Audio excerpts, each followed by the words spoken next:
Hi there, and welcome to the Through the Veil podcast, where we get together to share stories and remember the wisdom that belongs to us. I'm your host, Melissa Camrudin, and today you get to hear my conversation with Tania, where she shares her 3 birth stories and journey to the free birth of her 3rd baby. Bonus points if you can pick out the moments where my littlest was delivered to the podcasting room for some milk and cuddles. Tania also shares about Birth Care Alliance, a movement rising up from the witch hunt being served to birth keepers and traditional birth attendants from the British Columbia College of Nurses and Midwives. Birth Care Alliance is all about choice in birth. Lastly, Tania is hosting a birth circle in North Vancouver on the evening of May 7th. You can check out her Instagram account for details or message her there, and I believe these are going to be hosted monthly. I hope to see you there. Hey, Tania. Hi, Melissa. How are you doing? I'm good. Thanks for having me. Great. Yeah. Thanks for coming. We're going to talk today, hear your birth stories, which I've never heard. Yeah. So that's fun. But why don't we start with how did you get into birth work? Well, it all starts with the birth of my first in 1994. I had her December. It was, I was pregnant in my grad year. I had already been kind of struggling with school and actually going just to due to like life and what was going on in my life at the time. And then I had a baby, and then I needed to continue school. And so I was in a teen program here in North Vancouver at Sutherland Secondary and teen pregnancy program, if I didn't already say that, teen parenting program. And when she was 5 weeks old, I went back to school. They have a daycare on site, so I could go and feed my baby when she needed to be fed, and I could still be in class, which was really kind of cool. It was a really, it was a good experience for me overall. I don't remember it as, being other than that. But there were so I had a lot of support from my own mom. And I was really lucky to have that support. And what I realized soon into the program was that most of the other girls or parents, there weren't any dads in the program, but they were still around and, participating. Kind of the kids were in the daycare and stuff like that. But there weren't a lot of other people who had support from their own family, from aunts, uncles, grandparents, whatever it was. If anything, they usually tended to come from like a cycle of young and teen parents, whereas I didn't. That was new to us, to our family, and then there was one other friend of mine who also had major support from her dad and her family. And so we kind of saw a need to help others. And just through friendships and stuff, people would started to ask me if I would attend appointments like ultrasound appointments, or they would, talk to me about whether or not they wanted to keep their baby or have an abortion or put their baby up for adoption, all of those normal conversations that you have at that age and stage. Some were as young as 14 having babies. I was 18. And so that's basically how I ended up attending births, was that, through that support, they would then ask if I could be there during their labors. And I knew nothing about birth except for what I had, experienced, which was really quite normal in the sense of a hospital birth.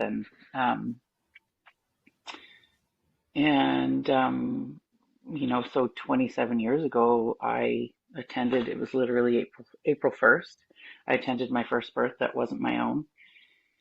She was induced 5 times in 3 days. That's all I knew in my uneducated brain, uninformed brain, that they did 5 different procedures to induce her in 3 days. We were at BC Women's that whole time.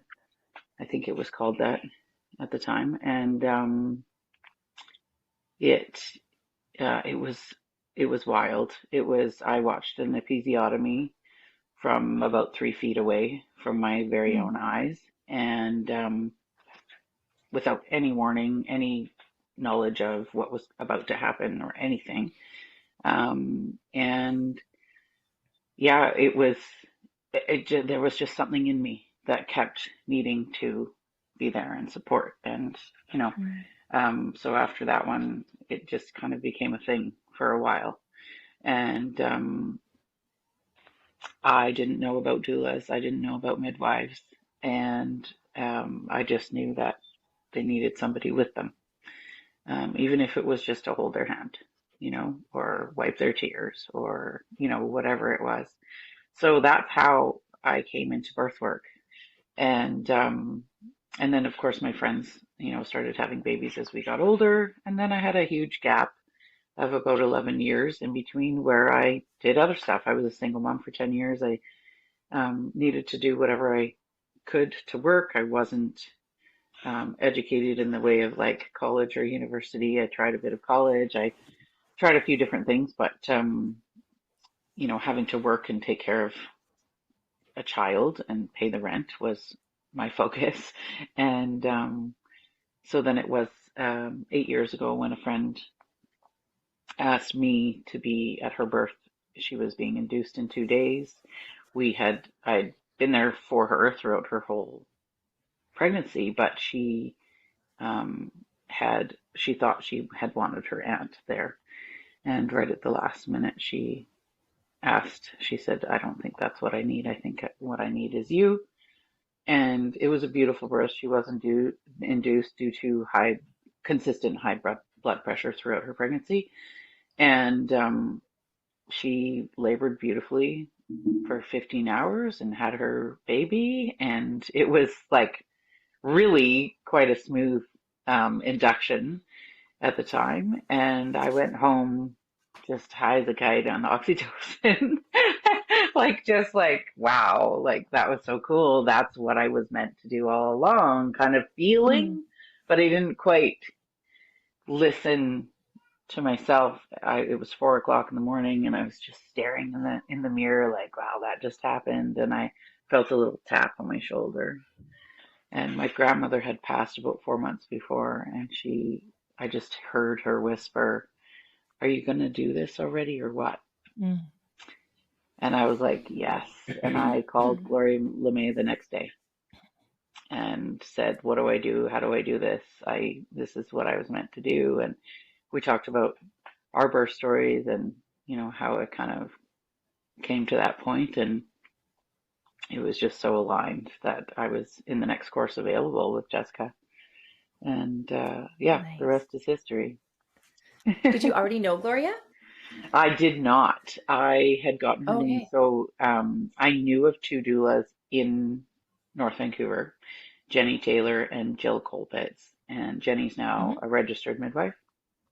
And I asked them, what is the best doula training to do? I thought that they were going to tell me it was a 2-year course. It was going to be, this, Yeah. that, and the other thing. And they both said, hands down, wise women, um, Mm. call Gloria. And so they gave me her number and I called her. Like I just picked up the phone and called her, and that was it. And it's funny because everything just aligned. Like even Gloria and mine's birth stories of our 3 are like actually similar in ways that I was like, whoa, this is wild. Like this fits. So yeah, here we are now. So I had baby in 94, and then I had a baby in 2014, a couple of years before I was invited to that birth. And then I had another baby in 2017. So 3 Okay. years or 2 years, 2 or 3 years after I took my course. I can't, I'm like, Yeah. how old is he? He was almost 7, so it wasn't that long after. Yeah. Yeah. But Yeah. yeah, that's that's how I got into this work. Okay. Okay, well tell us your motherhood journey now. Um, Because kind of so briefly started, but yeah.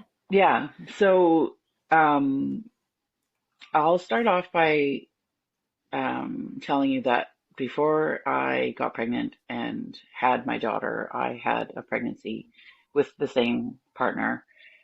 At the time I was pregnant, I got pregnant on the pill twice. So I was on birth control.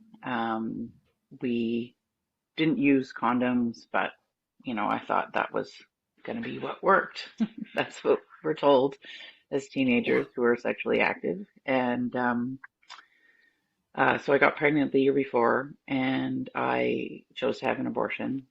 Um, and then I got pregnant within the year again, which statistically is what happens with teen pregnancies. Hmm. Um, so I was living on my own. I had had my own apartment by the time I was 16, and I kept quiet. I told a few of my friends. I told my best friend's mom, and I didn't tell my mom. My father had passed, I think in 93. So this was 94, the end of 94. Like I had her in December, and I I was almost in denial. So I was working my job at the mall, and I was going to school part time, and I had a roommate that I was going to school with, and um, I kept it to like 5 people who knew, and I just kind of I got a book, the worst book you can possibly get, Baby's Best Chance. What to expect? Oh. What to expect. Yeah, what to expect. Thank you. And I read it diligently, and I stopped drinking coffee like it told me to. I cut down on smoking. And I did all the things that I thought I was supposed to do. And my boyfriend had left. So he had left. He had gone to Nova Scotia, and he said to me, "You need to effing deal with it. I'm leaving, and I don't know if I'm ever coming back." And so that was my way of dealing with it. Um, and I got quiet. I got cozy. I got, like I focused on what I thought I could. I still went to all the parties with my friends, but I would eat like 5 cent, 10 cent candies while they were drinking beer in Glen Canyon in the middle of the night. And I did that until I was about 7 months pregnant, and I actually slipped one night down a trail, and I thought, woof, that's maybe I should stop doing that in the middle of the night in the dark. And so he actually came home.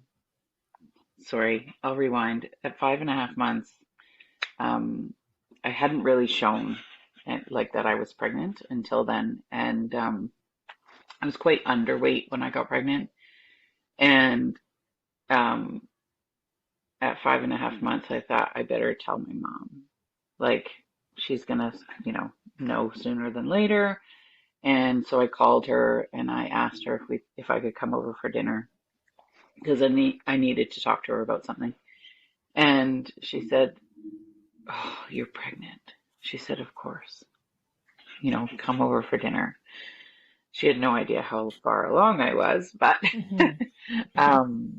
and so I was kind of relieved by her reaction. Like it was like, okay, let's come, let's figure this out together. So I went over there for dinner, and I swear on my drive from Upper Lonsdale to Deep Cove, my belly popped. Like Yeah.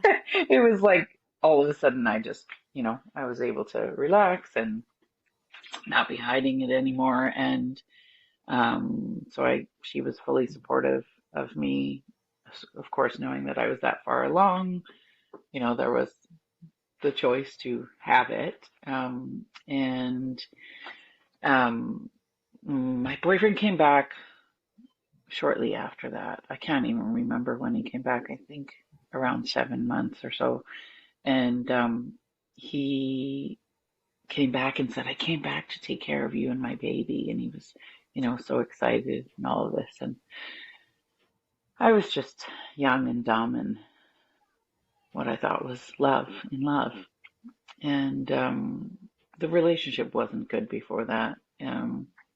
And it was quite abusive. And it was that as well after she arrived. But so we went, and a month before she was due, we went and stayed in my grandparents' basement suite. They live just over the bridge in East Vancouver. And so we were close enough to Lionsgate to, be able to go whenever things happened. And at that time, they didn't really bother you with dates. It was like, okay, you just call us when you go into labor. And so that's exactly what happened. I was 41 plus 2 weeks when my water broke at 1:18 a.m. And I had only been asleep for about an hour, and I paged my doctor, and I said I told him that my water broke, but I wasn't having any sensations at the time. And he said, okay. He said, well, get your bag together and come on in, and I'll meet you at the hospital. And so I said to him, well, I have to make Chris some sandwiches first, because we're in that mode of like taking care of our partners before ourselves. And he said, no, you're not going to make him sandwiches. He says, you're going to get your stuff together. You're going to get in the car and you're going to go and meet me at the hospital. And I said, yeah, okay. And I got off the phone and I proceeded to make him some sandwiches because he would be hungry while we were at the hospital.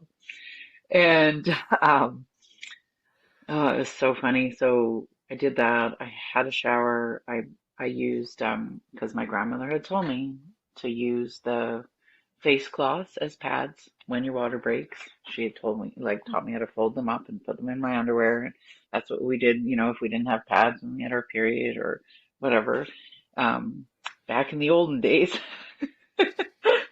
And so I did that, and we made our way across the bridge. And just as we hit like the second narrows, I had my first sensation, and we got to the hospital, and everything was like fairly normal. But I, with all three of my babies, have really great back labor. And so all three of my babies were OP, back, like spine to spine, and tons of pressure back there. And so during that labor, I had my mom there and I had my boyfriend there, and I had 2 shots. So they used to give us Demerol and Gravel. So I had the first shot of Demerol and Gravel so that I could rest and relax and take a bath. And I did that, and I kind of had a little nap in between sensations while I was in the bath. And I did that twice because it's every 4 hours, I guess, at that time. They would administer that. And then, so my active labor was 9.5 hours total. I had her at 4:39 p.m. And sorry, I shouldn't say my active labor. That's just how I look at like that intense back labor was that long. And I pushed for an hour and 45 minutes. I used the gas. And at that time, it was the mask. I'm sure some hospitals maybe still use it, but at one point during pushing, the mask had actually stuck to my face. There's so many details I'm missing out. I'll go back. But it stuck to my face at one point, and I knocked out. I got knocked out from too much Entonox, and I woke up and I didn't know who my boyfriend was, which is actually pretty telling because he probably should have never been around to begin with. But yeah, it was so during the labor. I was left alone. I had my mom there and I had him there, and he was actually quite good during labor, but the nurses were quite nasty with me. And I'm sure it's partially because I was a um, foul-mouthed, ornery teenager who just wanted to be left alone. Like I could not understand why they wanted to bother me so much. And at one point, I yelled at the nurse and told her to F off.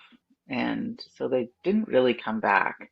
But that was after she offered me an enema, and I didn't know what that was. And then my mom told me, and my mom was kind of like, trust me, sweetie, it's the best thing. I did it with you, and it was awesome. And I was like, Mom, I don't want to do that. I was so like naive and, had no idea what the hell was going on. And now you want to stick fluids up my bum? Like I was like, this isn't happening. And so she talked me into it. I ended up having one.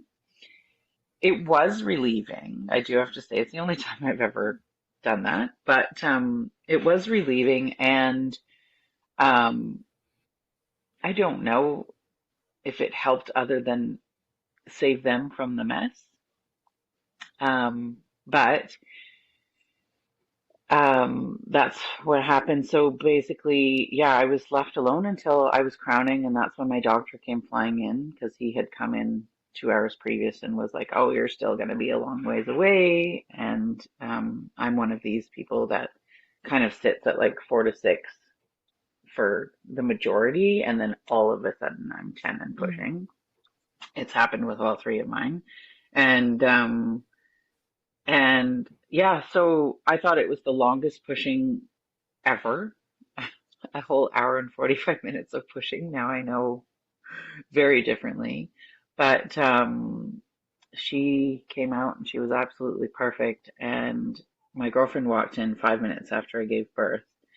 My siblings were like waiting in the hallway the whole time, and she had come, and I looked up and I said to her, "That was like eating pie for 5 minutes." Apparently, that's how high I was on the whole experience, and just like the feeling of being so powerful and like how amazing that was. And yeah, the entire time I was in excruciating pain from back labor. But I did it. And that sense of like knowing that I could do it and not needing much, from anybody else was so powerful. So yeah, I was lucky enough. I had a very minor tear. I think I had one stitch, which nowadays, like, I don't even know if I would have opted on getting a stitch. And yeah, she was perfect. But she had swallowed some meconium. She had pooped, and they said swallowed meconium on her way out. And so back then they used to like intubate them and watch them. So they did that with her right away. I didn't get to hold her right away. And when the 4 hour time period was up, I went to find my baby, and I found a nurse hiding with her in the corner of the like peds room, um, feeding her a bottle of sugar water. And Oh. I knew, like, I didn't know that that was a normal thing. I didn't know that that was okay. What I knew inside of me was that it wasn't okay. Instinctually, I was like, what are you doing? I came to feed my baby. And that was the beginning of, um, a struggled, like breastfeeding experience with her. Mm. Um, I was pissed off. I was really annoyed, and I felt super disrespected that just because I was 18 years old, I wouldn't, know how to feed my baby, when all I ever knew was like my mom breastfed me for 2 years. She breastfed my brother and sister. Like it was normal, and that's what I was going to do. I've always felt super, super, uh, it's privileged, really. to be able to say that all of my births have been like under 14 hours total. Mm. That's, and all of my babies have been OP, which is like, you know, there's a lot of fear around having an OP baby and having long labors because of it. Hmm. I feel like that's just how my body is made, and that's why I birth my babies that way. And um, I I cannot imagine, and I'm so like the amount of respect that I have for women who have long births, and I've attended, days Hmm. long births, is just it's bar none. They are so incredibly powerful. I don't know if I could do that, especially with back labor the whole time. Um, but I see a lot of rest in between with them, and that maybe that's what helps get them through. I'm not sure, but yeah, it's incredible to me.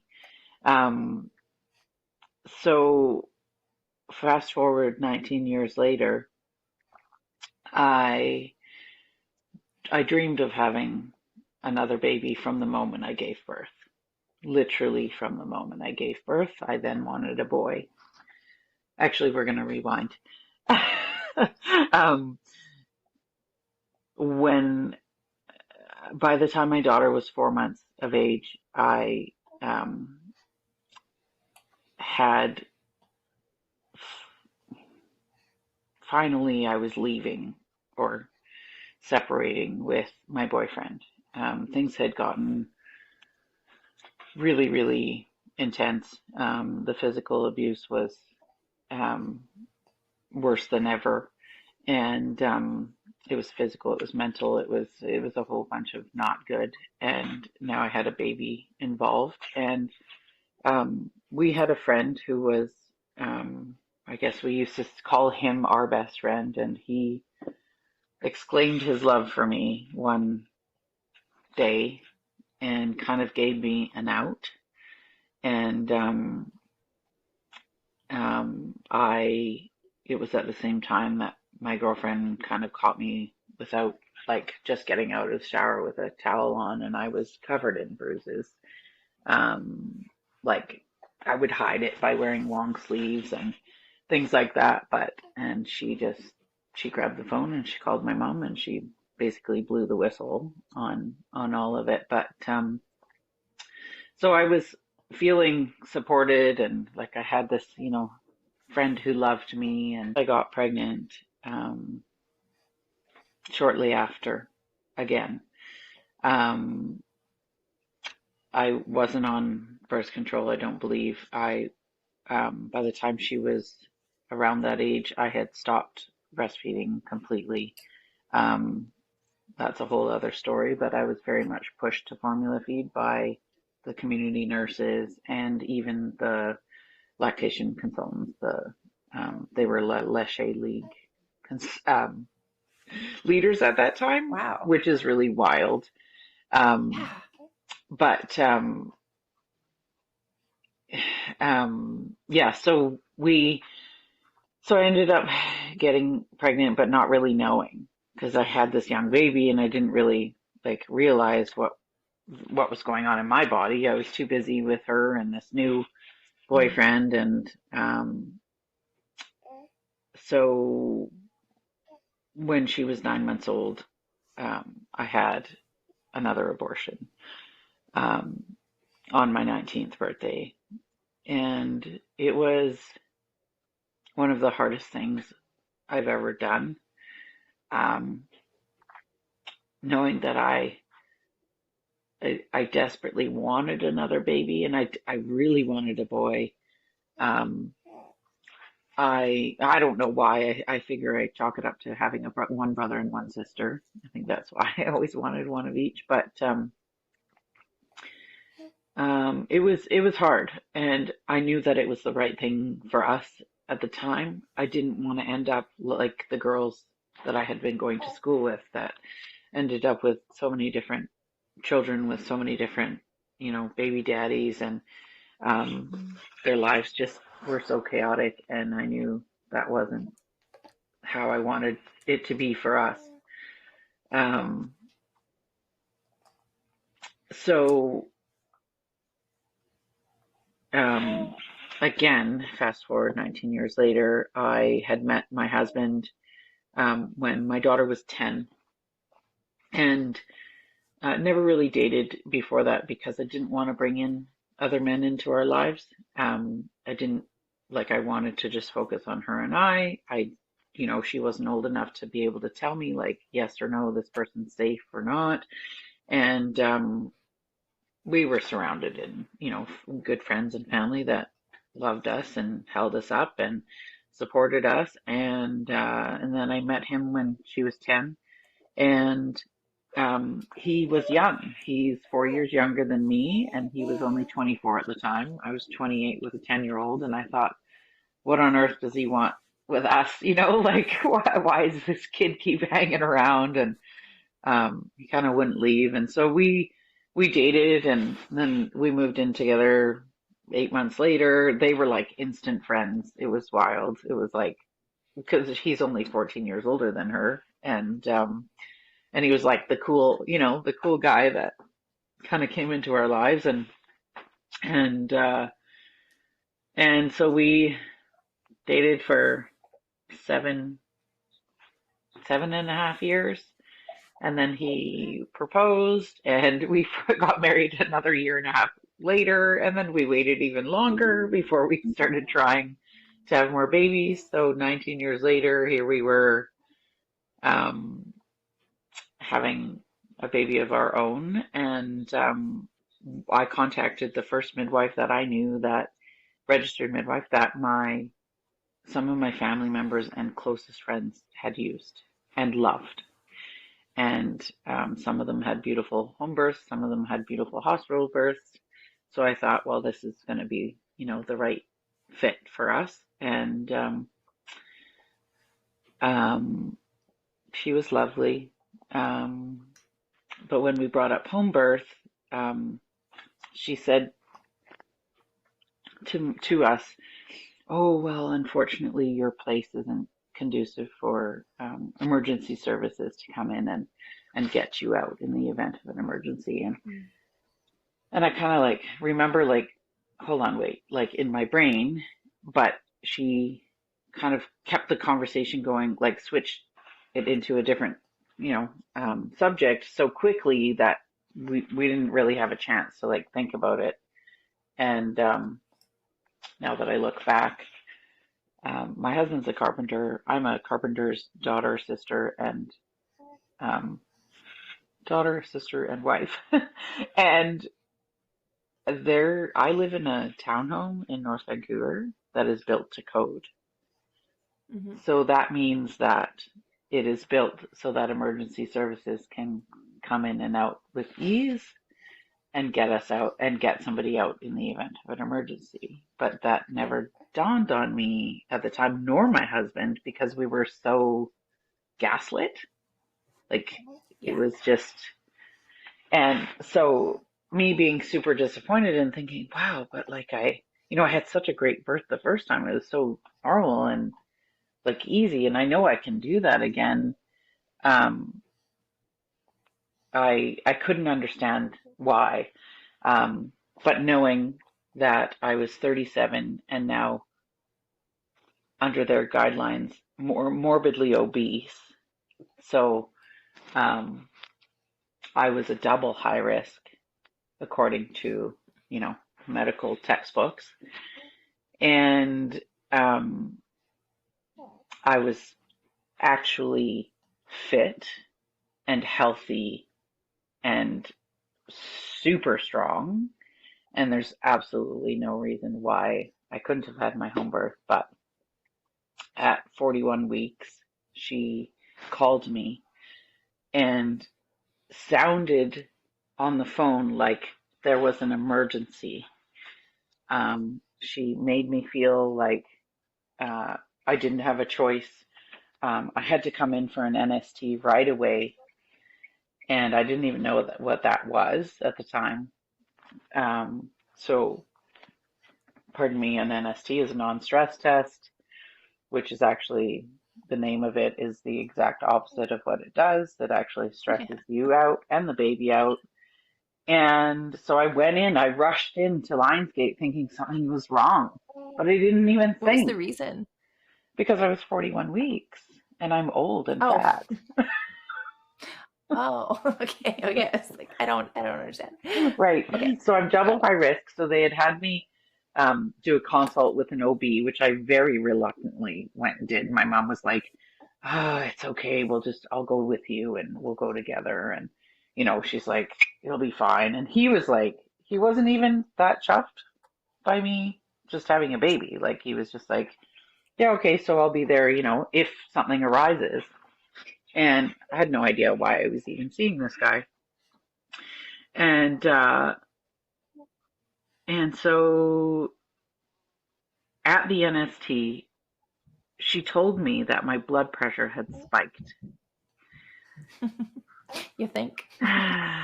um, and I thought, what? How? Like I thought my blood pressure's never. It's always been super stable. Like, and I always chalked it up to my mom having low blood pressure, my dad having high blood pressure. So I've always been pretty even keeled.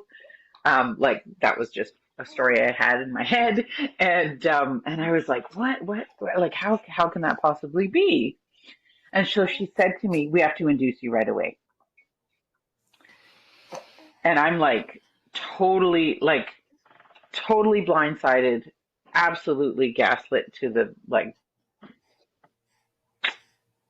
ends of the earth. Like, it was like, what is happening right now?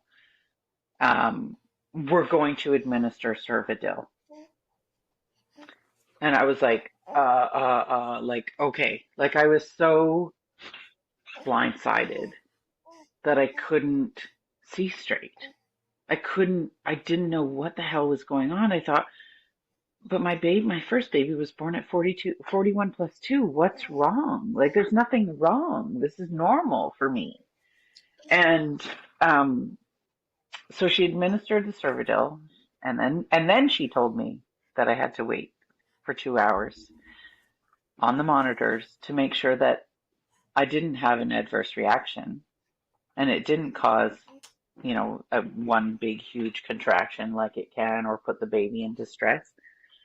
She Mhm. didn't tell me that I could potentially hemorrhage post-birth due to what they were administering inside of me. There was absolutely zero information going into it. And luckily, nothing happened. I went home after the 2 hours and I was told to come back 24 hours later, as is supposed to be with Cervidil. Those are the guidelines. And um, so I went home and we just, went about our day as usual. We went to my best friend came down from Whistler the next day and we went to her hair appointment with her because she's our girlfriend's our hairdresser. And so we went to Richmond and hung out and I could kind of feel a bit twingy when we were at the hair salon.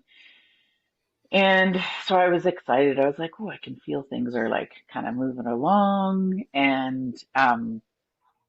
But I was having no sensations. So we came back to North Van and we went to Beautiful on First to get a big smoothie before we headed up to meet her at the hospital for 4:30. And luckily she was 2 hours late.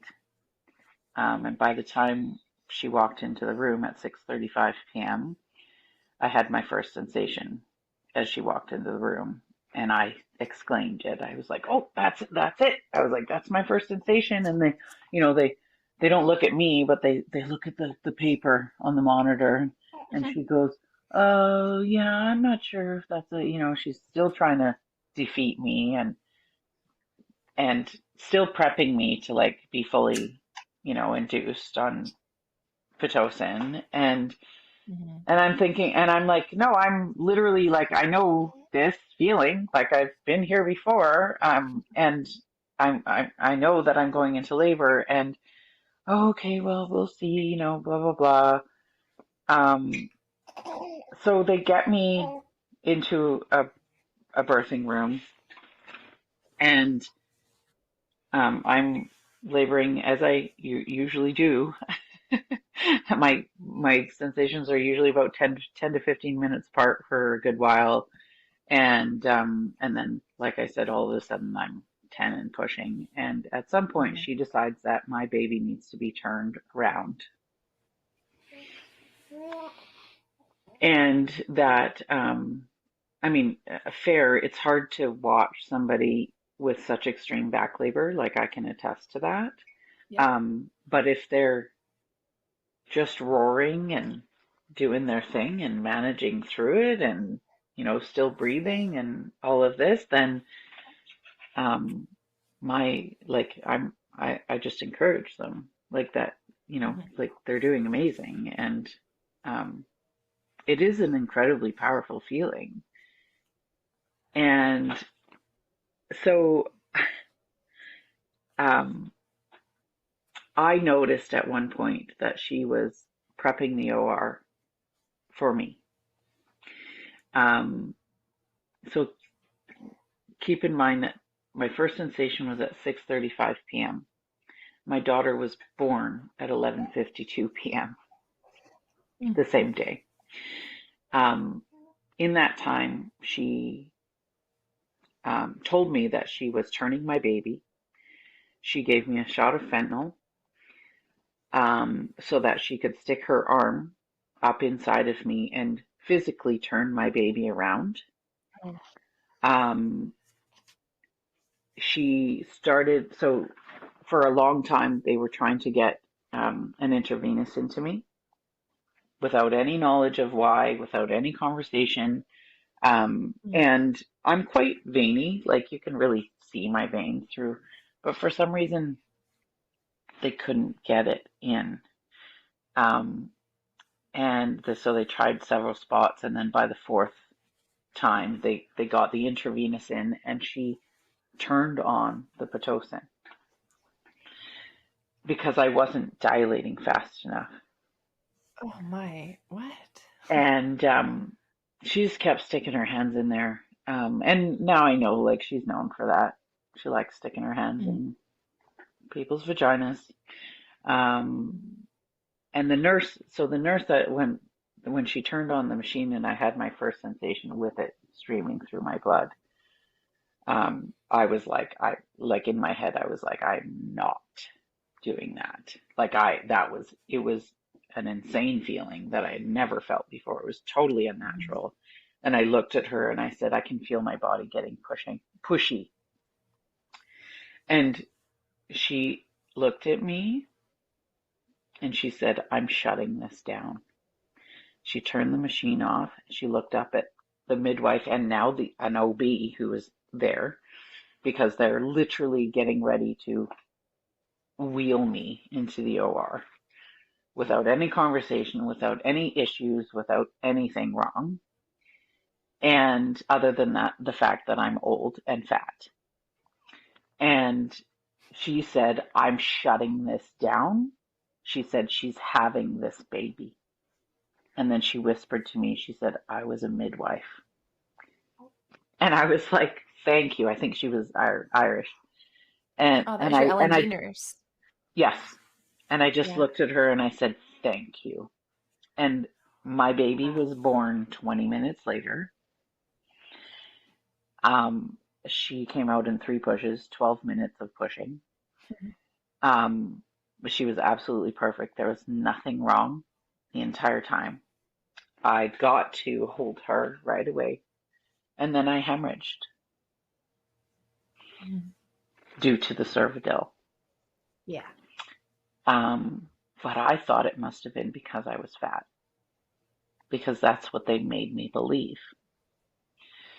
And so I held her as they dealt with everything. My mom, through that whole labor, thought I was going to die because they made her feel like I was going to die. My mom was there, my husband was there, Oh. and she was begging me to get an epidural because they were prepping the OR and they wanted me to have an epidural and begging me to get an epidural. And an epidural is one of my greatest fears. I already have major back issues and I don't need any more. And I was like, Mom, like, I cannot believe you are, like, I was like, what are you doing? Why are you saying this to me? You've seen me give birth. You know that I'm capable. I was so upset, but my husband never, ever wavered. He stuck with me. He believed in me wholeheartedly. And he just trusted that I could do it. And if it wasn't for him, I don't know if I would have cracked. I know that I didn't crack, but I don't know if I would have cracked if I didn't have that one person's support. And quite honestly, the most important person's support. So they, whatever, of course, stuck me with a bunch of extra, I'm sure, Pitocin. I don't even know what happened. I just remember needles being shot into my thigh and them kind of freaking out. And then my baby, my beautiful baby, staring at me for 45 minutes. And I'm thinking, well, it's unfortunate I can't breastfeed you because I was told that my nipples were too small with my first. Oh. But I was really hoping that it would just be like this magical thing that would happen. And sure enough, 45 minutes later, she latched on and that was it. Like I never, ever had one single second of hardship breastfeeding that child. It was amazing. She was a 10-minute feeder right out the gate, which was really weird and scary. And that's not to say I didn't have challenges with my third, but yeah, she was kind of my redemption for that piece. And yeah, the OB who was there was beautiful, and so like she really exclaimed how proud of me she was and how amazing I was and how incredible it was to witness me birth. And my midwife didn't really say much. It was almost like I was a disappointment because I didn't turn out to be everything she thought I would be. I've never, to this day, I have not filed a complaint. I need to. Many people have against this particular midwife. I later on found out, and she is not currently practicing, but she won't give up her license. So that's a bit of a conundrum. She was at one point forced to re-educate due to other complaints and things. But yeah, so here we are. And yeah, I had my baby, but until I had my next one, I thought that I had hemorrhaged. It was my fault due to being fat. And I had a lot of work around that to work through. And when I finally received my medical records when I was pregnant with my third, and I realized that my blood pressure had never actually spiked. It was only slightly elevated in that moment. Oh. Yeah. Due to the NST. Due to the NST. Atmosphere. Exactly. Yeah. And that was the only time it had ever been slightly elevated. Yeah. As it is when we're anxious. Absolutely. Body's getting ready to run. Yeah. And I'm 41 weeks pregnant on top of it, So with my third, I was now educated. I now had, been doing doula work for a little bit, but had done my course and knew that I was probably lied to. There was a story, all of these different variables about why my birth ended up that way. But I knew that I couldn't trust every care provider to respect my wishes of having a home birth. But I knew I could have a home birth because I'm a super powerful birther. I was made to do this. And there was absolutely no doubt in my mind that I was made to do this. And so I hired a traditional birth attendant. Um, and at the time, she came with a doula. That doula was unfortunately not able to be at my birth, but she offered somebody else to be there. And that turned out to be Michelle Tiliakos. And Michelle and I had already known each other because she assisted the Wise Women course when I was doing my course. She had only done it a little while before. And so Michelle ended up at my birth, and I had Morag here as a photographer, and it was like one big party. And then the traditional birth attendant, and my husband, and my mom, and it was very, it was really healing for my mom, I think. She has been to all of our births, my sister and myself. My sister has birthed 6, and my mom's been there for all of our births. And so this birth was like, it was really important for her. It was really important for us. My husband knew all along, like, you know, that I could just have my baby at home, and there was no, like, it was ridiculous that we got kind of twisted up in that our first birth together. And I did expect him to be early because he was my third. I was 40, almost 41 years old, and I did not think that, you know, my last baby would be longer than my first 2, who were both born basically at 41 plus 2, 41 plus 1, and then 41 plus 2. Yeah.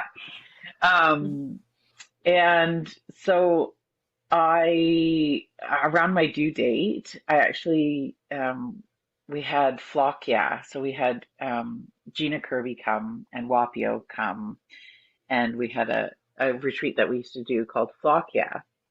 I was there. I remember that now. You were, yeah. We actually did this a little while ago, yeah.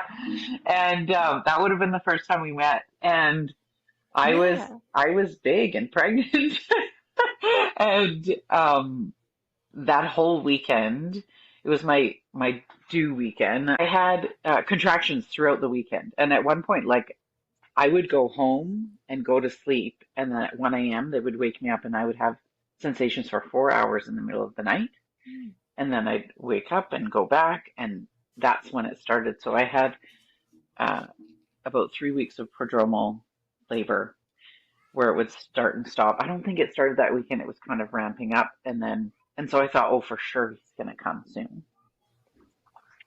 And did you hire registered midwives in this pregnancy at all? No, I did not. So I didn't have any scans through this pregnancy. But I did have a pretty major bleed at 13 weeks. So my family doctor had retired when I was pregnant with my second. So I no longer had that person he was basically like an uncle to us. Like, we grew up with him. He was a very big part of some very major life, you know, lifetime moments in our lives. And we, I just felt weird, like even going to the new doctor, like, that I didn't know. And so I just, like, I was pregnant. There was nothing wrong. Pregnancy isn't, you know, it's not an illness.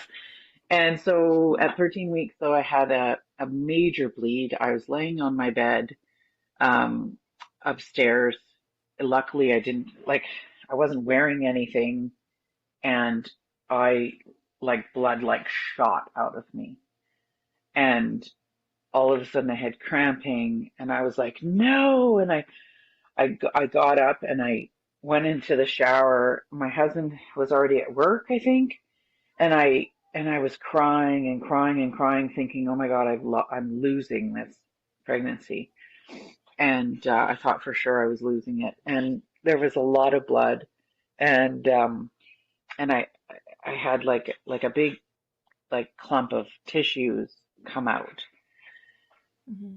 And I just thought, oh my God, that, I must be losing it. And I called Jessica, cause she was my original doula. And, she said, I'll meet you at the hospital. And so we went in and I said, I don't want an ultrasound. Like the doctor, when he came in to meet us, he was rolling in the machine. And I said, I don't want an ultrasound. I just want to know whether or not I have a heartbeat. There's a heartbeat. Like that's all I want to know. I thought for sure there was no heartbeat. So the last thing I wanted to do was see, you know, an empty sac or even if there was a, Yeah. dead fetus. And Mm-hmm. so he said, okay, no problem. And he looked up and him and Jessica recognized each other right away. So that was really cool because he had actually learned some really important things from her previously. And we got to hear about that story, but that was about not clamping the cord too early, leaving it Mm. intact until it was white. But so he goes in there and all of a sudden there's a heartbeat. And I'm like, what? I thought I was hearing things. I Hmm. was like, how can this be? Like, I've never had anything like it. In any of my pregnancies, I never had any breakthrough bleeding or spotting or anything. And he's like, yeah, you have a perfectly healthy, good, strong heartbeat in there. And so that was the only time that I had gone into the hospital. I did get my blood work done. I can't remember I think it was then that I had the blood work done. So I was 13 weeks. And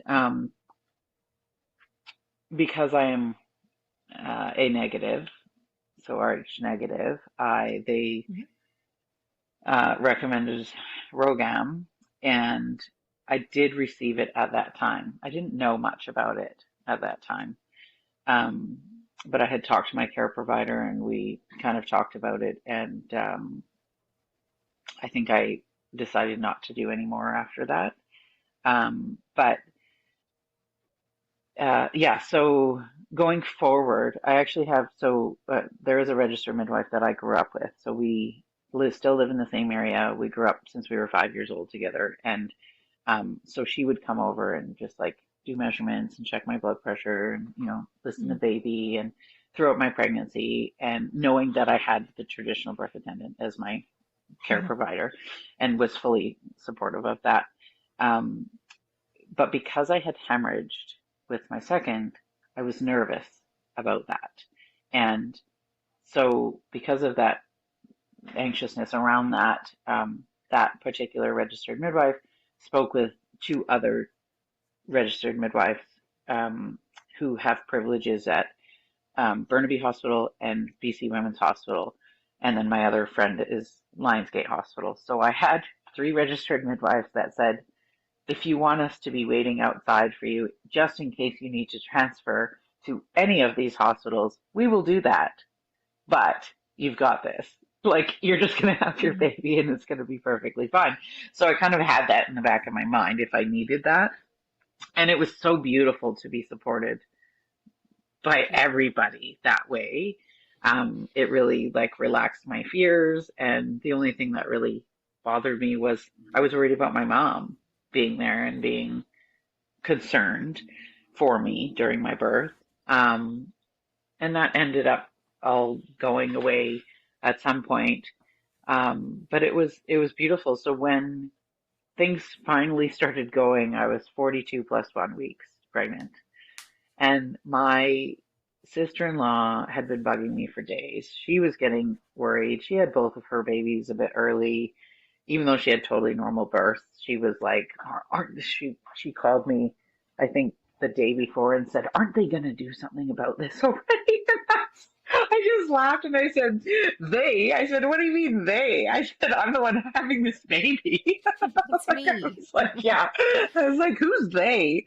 And I just said, my care providers are, perfectly happy right where I am and everything is normal, just as it is. And so it was like funny how we end up having to reassure other people. But that next morning she called again and she said, my eldest had looked at me and she said, Mom, she said, I have this camping trip booked and I really want to go, and so I'm gonna go. She goes, I feel like this baby doesn't want to come when we're here. Like she's like, it just feels, and I was like, you know what, you're probably right. I really wanted both of my girls there, but she was probably right. I do feel now that he wanted us all to himself. And Mm. and so she left on her camping trip the day before, and then my sister-in-law called the next morning and she goes, why don't you just pack her a bag so that she can, she'll have clothes if she needs to have a sleepover, and send my second over. And so my husband went and dropped her off, and sure enough, things picked up that day. And so yeah, throughout the day it was just kind of, I had let my doula know, or my care providers know, and then the photographer just gave her a heads up. And then when my care provider showed up, she said that, Jessica was at another birth and she wouldn't be able to be here, and would I mind if Michelle came? And so I said, no, that's great. Like, Michelle can come. And so Michelle was really great at like walking with me and just kind of working through my fears around my mom having fears and things like that. Mm-hmm. And it wasn't like in early labor. I'm really just, it was whatever. It was just, I'm a bit of a joker, and like I just keep going with whatever's going on, pausing through.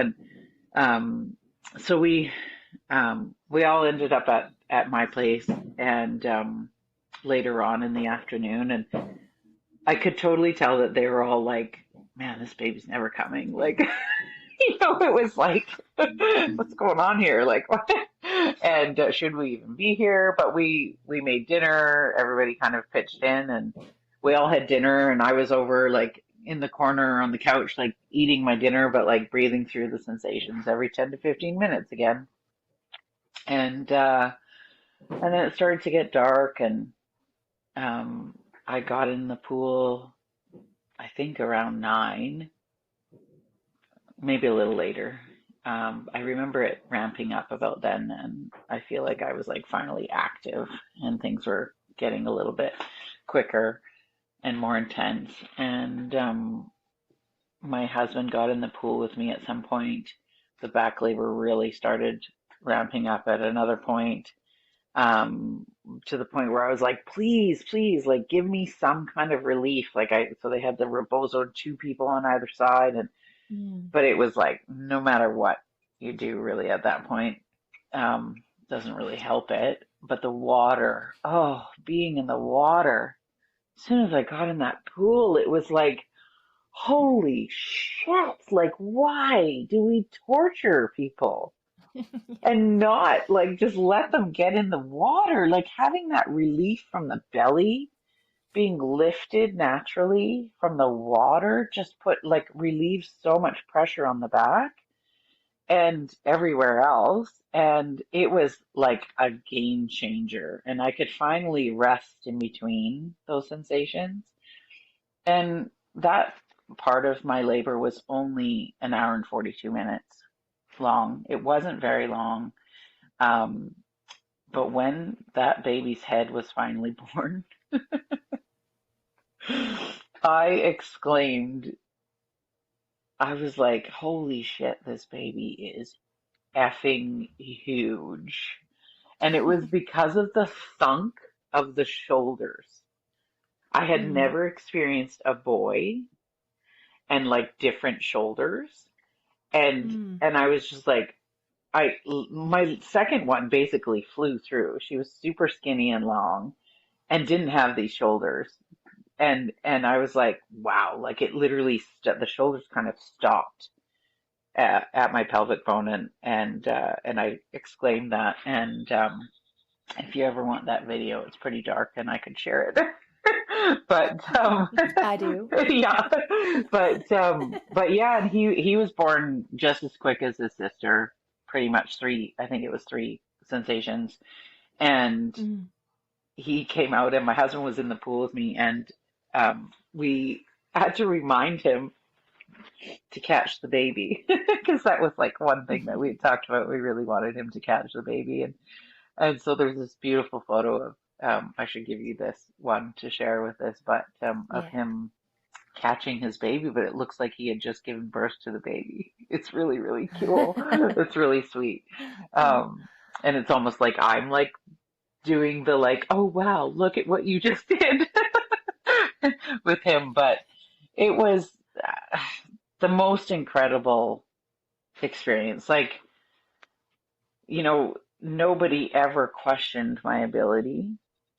Nobody ever thought, oh, or at least I didn't know that they ever thought, oh, she's never going to have this baby. Um, I know that they didn't think I was as far along as I was, but that was normal for me in all of my births. Hmm. And I remember getting asked to get out of the pool a lot quicker than I've ever seen. And I think that was due to the hemorrhaging with my second, and all of us kind of having a concern for that. But there was zero of that. I didn't have any Pitocin or any Cervidil, any unnatural drugs to cause that. And we just moved me to the couch, and I laid with my baby, and we tried to burn the cord, but it was awkward and we weren't really set up properly for it, and it was making me nervous. And so we just stopped that.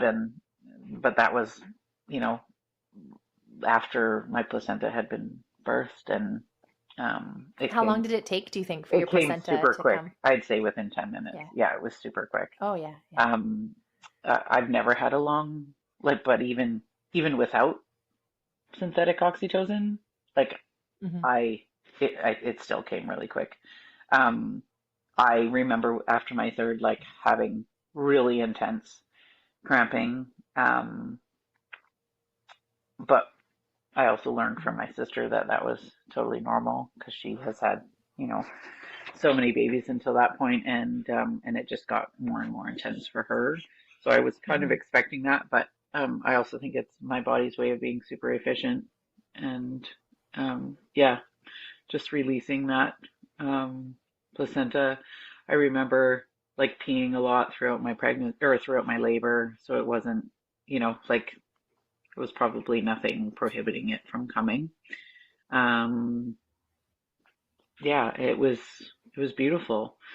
And then I suffered with extreme postpartum depression and anxiety after that for a Mm. super long time, too long, and that's another story for another time. But yeah, it was really weird how, you can have this beautiful, magical everything birth and then still go through Yeah. that. Yeah. Yeah. Um, Yeah. but yeah, so those are my three birth stories. Thanks for sharing. I love that. I love birth stories, obviously. Yeah. Those are those are so great. Yeah, we were going to talk too a little bit about your new baby, Hmm. Birth Care Alliance, and like Hmm. how that came up, and you've co-created this movement that's happening. Um, yeah, in BC here, Yeah. Vancouver, but bigger than Vancouver. Yeah. Yeah, can you speak to that a little bit? So out of necessity, I'm gonna kind of go back to the beginning of why I started attending births outside of the system. Basically, it was Mm. never like a plan. It was never a thing that I Mhm. thought, oh yeah, I'm gonna do that. I'm not that confident. I don't just, go out there and um, like do things that feel outside of the realm for no reason. Mhm. During the last 4 years, there's been a lot of stuff going on, and a lot of it began with the fear of even being in the hospital for a lot of moms um, due to COVID and what was Mhm. happening and the disease that was being spread or the virus that was being spread in the hospital. Or not spread in the hospital, but do you know what I mean? Like it was Yeah, it's where the rampant, sick people are going. rampant. It's where the sick people are going, and people did not want to go to the hospital to give birth to their babies, understandably. Um, we also don't have enough registered midwives to take everybody on. And one of the first calls I had was, it was a referral from a past client who had birthed in the hospital. And she said, I have a friend who cannot find a midwife, and she will not birth in the hospital. She absolutely is adamant that she has a home birth. She's terrified of going into the hospital. She also comes from home birth herself. Like I believe she was a home birth and her sister was, and she said, what can she do? And I said, well, I can call around to the midwives and see if anybody has space, and where is she applied, and you kind of go through all of that. Mm-hmm. And it ended up being like, she was just like, what do I like? So I just like have my baby and like take it there later, because like I can't find anybody. And so I made a few calls, and I realized that there was a traditional birth attendant in Vancouver that I could call and have a conversation with and see if she would be willing to take this on. And so that's when I met this person, and it was a perfect fit for them. And it was their first baby. She's not from Canada, but she had the most beautiful. So I worked with them throughout the entire pregnancy. She was fairly early on when I first met them, and um, she had the most incredible birth at home, first baby. It was unlike anything I had ever witnessed for a first baby, like a first birther who doesn't know, what they're getting into. Um, it was, yeah, it was pretty intense um, and amazing all at the same time.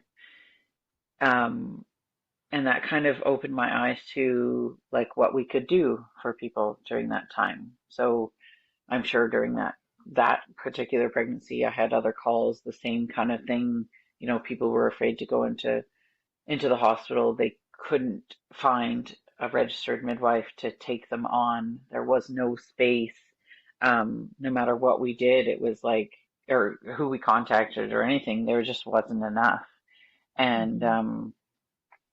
and there were a lot of babies being born at that time too. And so we started kind of working together. Like I would call her when we needed somebody, and whether or not it was a good fit, we would figure that out through the process.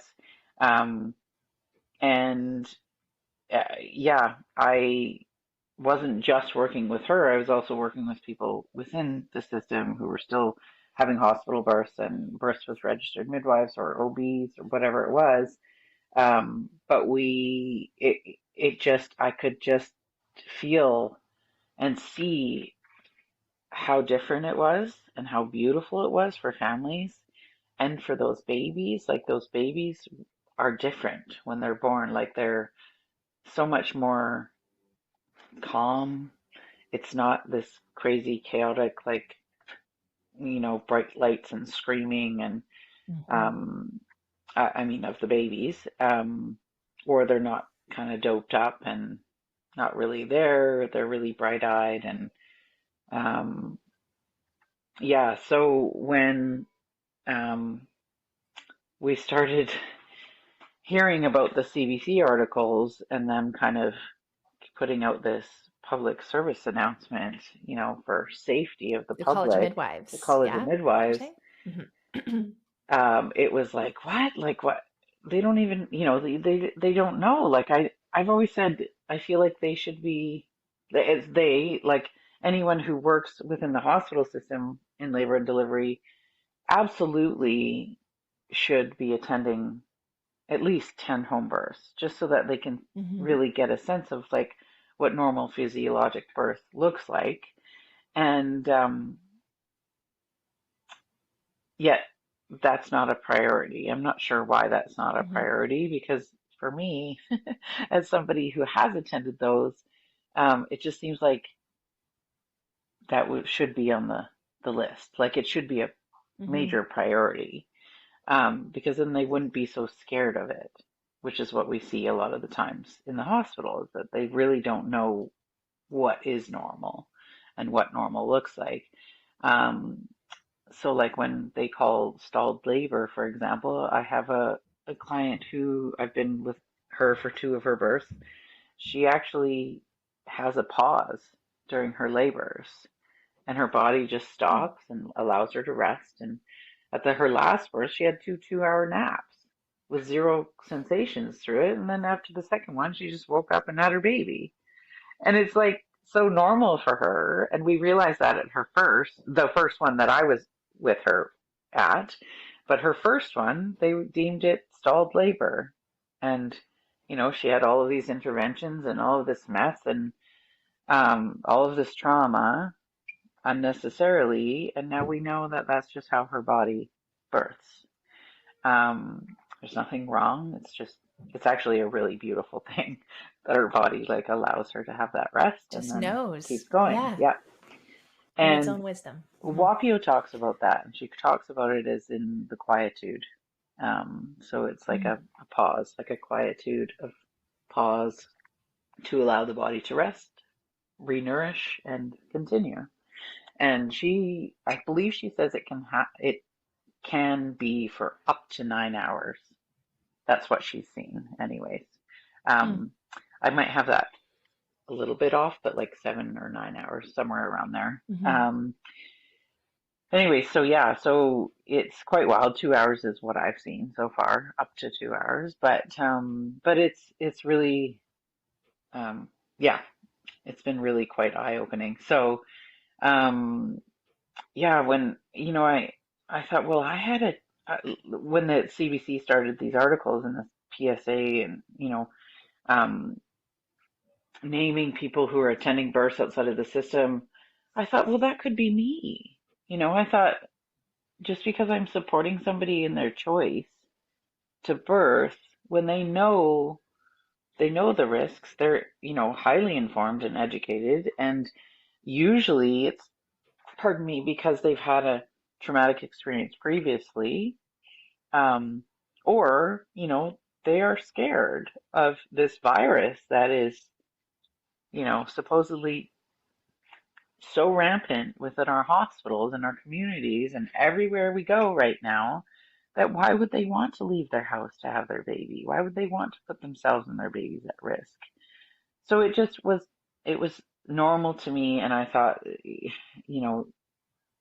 it just doesn't make sense. We should be supporting people. And a lot of these traditional birth attendants are actually highly educated, highly experienced, have been doing this for many, many years. And some of them even teach some of the procedures that they teach the midwives and the doctors and have been for Mm-hmm. decades.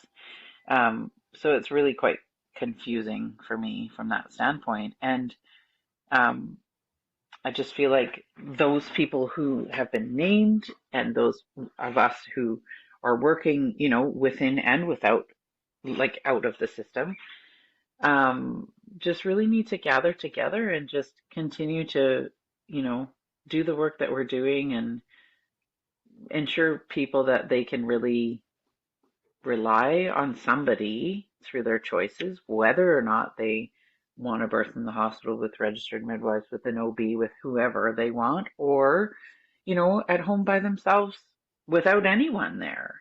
It's, and whatever that might look like, whether it's me dropping off a birth pool and some supplies and leaving, and then coming back and cleaning up for them and feeding them a meal, whatever that looks like, it's really important. And women are powerful. We are the only beings on earth that have the brains that we do, fully formed human brain, and give life.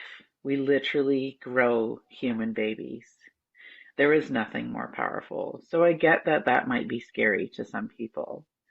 Um, but like allowing us in our truest power, like the things that we can do, it's magical. It's like untouchable. It's unlike anything else in this world. Um, so why be afraid of that is my question. Why are we, not exclaiming that and supporting that? Why are we coming from kind of fear and like putting fear on people um, around birth when it is just what we were made to do? Yeah, the implication in those memos, like the articles on the CBC and on the College of Midwives website, is like that people are being duped, like watch out, there's these dangerous women out there that are Hmm. pretending to be midwives, they're not. And like you're saying, like women are people who hire, or women who are hiring, families who are hiring traditional birth attendants. It's like it can't be an accident. Like our health coverage is paid for in Canada, and then like you pay privately for these TBAs. Like it's not, you don't like mistakenly think you're getting somebody with some sort of registration or education that they don't Hmm. have. You're intentionally choosing this. And yeah, I really like how Birth Care Alliance, so this movement that you have started, is really just about choice for women, right? Like if you want an OB, or you want like a registered, I mean, you might not get a registered midwife even if you want one, but we think you Hmm. should if you want Yeah. one.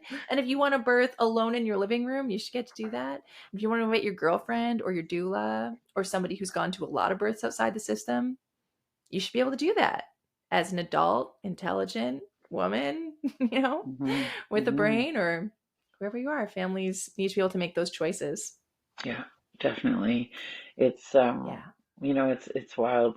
My neighbor is newly pregnant, and their child is almost 13, and they've been trying for, they tried for years, and then they kind of gave up a couple Oh, years ago. wow. And so it's a really beautiful and wonderful thing. And um, when she peed on the stick, she texted me right away, and she said, "Can you come outside and talk?" I didn't know what was wrong, but I knew if she asks, I jump, and I open the door. She's standing there holding the stick, and she had tears in her eyes, and I couldn't tell if she was going to cry or Aw. laugh or what. And she also said that she didn't know if she was going to cry or laugh or what, but she just said, "I need you. Like, I need you. Mm-hmm. Will you be there?" And that could be whether or not I did this work. It doesn't matter who I am or what I do.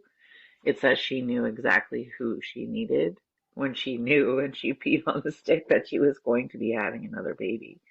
And I know for her, she has had quite a few losses in between, but she just had this sense that this was going to stick, and that she needed to know right away who was going to be at her birth for her. Yes. And it's not that she's birthing outside of the system. It's likely she's birthing in the hospital. That's due to her own history, but um, she just knew right away, and that's the biggest piece, is that we know who we want to be with when we are in our most vulnerable moments. And if we don't know as soon as we pee on that stick, we definitely figure it out through the pregnancy, and it becomes very clear to us, and that is just natural instinct. And um, you know, trying to take that away and take control of us by saying we can't do that is just so incredibly wrong. Um, it's nobody's business the way we give birth, in my opinion. Mm-hmm. It is entirely, it should be entirely our choice what we do with our bodies, period. And yeah, I mean, that's just, Yeah, and that extends to with who and where and and how how, you yeah, give birth. yeah, yeah, Mm-hmm. absolutely. I've had clients come to me, and be like, I know that you're holistically minded, and you're, more of a natural birth doula, but I really just want a C-section, and I really just want you. And I'm like, okay, great. Like, we can explore that as we go along and see as to why that is, or if there's anything there for you. And there always is. And whether or not they've worked through it and are able to have a vaginal birth is totally neither here nor there. That's their choice. And I'm there to support that choice, no matter what that looks like. Although I do prefer home birth at this point in my life. Right. It's just Less easier, vicarious trauma for you. less, Yeah. yes, exactly. And Mhm. and and then I don't bring home as much, and I'm better Yeah. with my family. Yes. But yeah, I mean, scheduled C-sections are beautiful too. They really are. Like, if that's what, what you need. Um, I, yeah, I have honestly been to an amazingly beautiful scheduled C-section. It's just quite simple. Of course, it's a major surgery, but um, yeah, if somebody is that, they've worked through all of it and that's what they know that they need, and sometimes it really is a necessity for several different reasons, Yeah. um, then that's, It's like the something like 2 to 3% of the time, right? yes, Not the like exactly, 45% we have going exactly. on in Yeah, BC right yeah, now. exactly. Yeah. Yeah, yeah.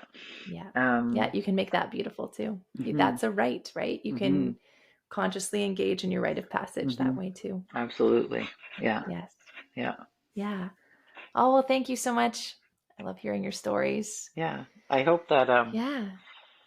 as far as birth care lines goes, I hope that that makes sense to people. I really hope that even if they can't relate, that they can at least sympathize with others. And I also Yeah. know and hope that us building this campaign in this community, we're kind of lifting up that part of the community that feels that they can't speak about their incredible births and their incredible Mm. experiences.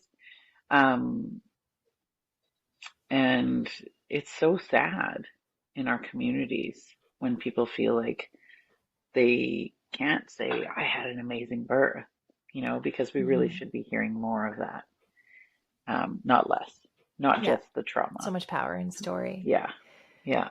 Yeah. Yeah. So where can people find you, or Birth Care Alliance? What are your Well, Birth Care connections? Alliance is run by the one other person, so I don't have like Mhm. direct access to messages, although we Yeah. share. But I think it's just I Birth Care Alliance, right? On Instagram. on Instagram, and then we also have the Yeah. Facebook page, which I'm behind. So we kind of Okay. one of each of us, although that Mhm. page isn't as active. Instagram is definitely where to be these days. But I am Cove Babies Doula on Instagram. On Facebook, Tania Campagnolo, if anyone can spell that and find me. Um, We'll put it in the show notes. for sure. But I would also love to announce that I am finally, it's been a very long time since Clara moved up to Squamish, in the works. Um, but I am starting the birth circles here in North Van, Oh, nice. and our first one will be May 7th. And it's in my area, so Seymour area of North Van. Oh, I love it. I Yeah, have to come. I love birth circles. yeah, I would It's like love to have you. my time for me. Exactly. And we would love Yeah. to have anybody who wants to share their birth stories be guests at our circles. And Yes. yeah, so I'm super excited. I've had a lot of fear just about not doing it right, or whatever that is, but I'm really excited. I have a few mamas who have either free birth themselves or had, amazing births that they kind of made these choices and learned through the process that that's how they wanted it to be, and to working with me. And so I'm really excited. So that's a Tuesday night. I think the first one will be 5:30 to 8:30 p.m. We're going to see how the timing works out. But yeah, we'll be doing that once a month here in North Oh, Bend. that's great. That's where the magic happens. And it's Yeah. just women, it's women coming together, right? Yeah, yeah. And Yeah. exclaiming those beautiful birth stories. Yes. Having a place to do that. Yeah, Yes. yeah, yeah. So great. Okay. Well, thank you. Thanks for having me.